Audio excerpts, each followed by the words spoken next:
TNA Wrestling just had their big return to cable TV on AMC, and in one of the company's most important and pivotal moments, a time for them to lay their claim as one of the juggernauts of professional wrestling, as not the old TNA that everyone associates with the follies of Dixie Carter and Vince Russo, but as a new, fresh, rebranded, re-energized, and retooled TNA. They had a shot to change the entire perception of their company. And after a year where they've done fantastic attendance, where they've sold pay-per-views at a rate where they hadn't before, and the popularity and momentum was all on their side, you would think that they would capitalize on this moment. Live on AMC in front of over 2,000 in attendance at the Curtis Caldwell Center. But no. Instead, TNA does what TNA usually does in major moments, and that is lay a giant goose egg. I have never seen a company that is more willing to get in its own way than TNA Wrestling. Even if you look at the past couple of years, ever since they rebranded to TNA, when they did that, it was behind a vision. It was behind Scott D'Amore, someone who brought TNA back from the depths of depravity of Pop TV and Destination America to being a serious wrestling company once again, attracting major talent like Trinity, like Jordan Grace, like Mustafa Ali, and many others. People believed in Scott D'Amore, and they believed in what he was doing with the product, and it's for that reason when he left TNA, you saw several stars also leave with him, or just shortly thereafter. And I think that, combined with the partnership that TNA has done with WWE, which I am not going to discredit on the surface. I think that there is a significant advantage for TNA, which is a distant third wrestling company right now compared to AEW and WWE.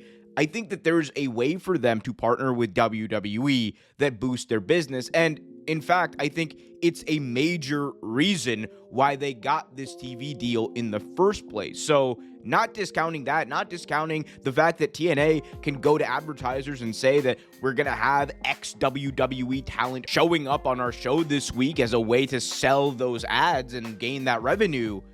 I do think, however, that the way the partnership has developed, we've seen that more often than not, TNA doesn't really get back what they give, and nor should they. You could make the same argument about New Japan Pro Wrestling and AEW, but at the same time, even in that relationship between those two companies, at least New Japan every year gets a host of AEW stars to appear on Wrestle Kingdom, to appear in the G1, to appear in major moments, and wrestle in those moments. TNA barely gets that. The most that they will get are the likes of Trick Williams or JC Jane, who are fantastic, but developmental products. They are not main roster ready main event acts in the way that Bryan Danielson was going to New Japan Pro Wrestling, or in the way that Kenny Omega was going back to New Japan, or in the way that Okada was going back to New Japan, or in the way that Will Ospreay was going back to New Japan.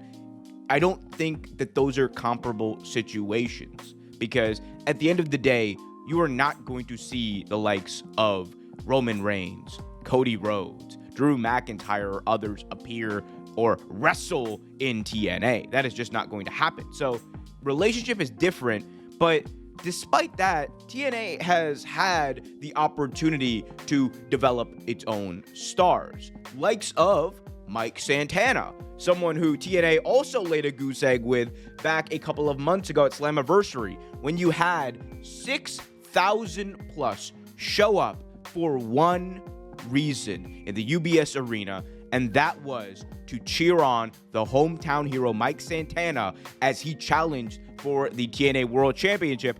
And instead of having this major moment where he won, instead of having this major moment where he came out victorious, they gave the belt to Trick Williams, deflating the crowd, deflating the vibe, ruining the story that they had built, And then they proceeded to not only have him win, which was a good thing at Bound for Glory, but then unceremoniously lose on a random episode of Impact and then win it back on the AMC premiere in what can only be described as a pretty lackluster match. And you combine that with other things on the AMC premiere, like the Perez Hilton promotion that did absolutely nothing for him. Pretty sure Perez Hilton gets like 2 likes per post. So not sure what they're moving with that or how much they may have paid in order to get Perez Hilton on that show. But you have that. You have the return of Dixie Carter with Bully Ray. That was okay. The only real big thing that I came away from this show was the Hardy Boys coming out with some influencers like BDE, which was cool. But again, other than that, the show was slow. It felt sloppy. It felt like there wasn't a put together vision. And once again, on a major stage where Impact, TNA, has a chance to change the perception about themselves, they lean into all of the wrong things. And it's precisely why the company is in the state that it is in. It's precisely why many people have been very vocal about TNA regressing over the past couple of years instead of advancing. It's a big reason why you hear people say that TNA is not the number 2 promotion in the world or has a chance to be the number 2 promotion in the world, even though the likes of Eric Bischoff and others may tell you that.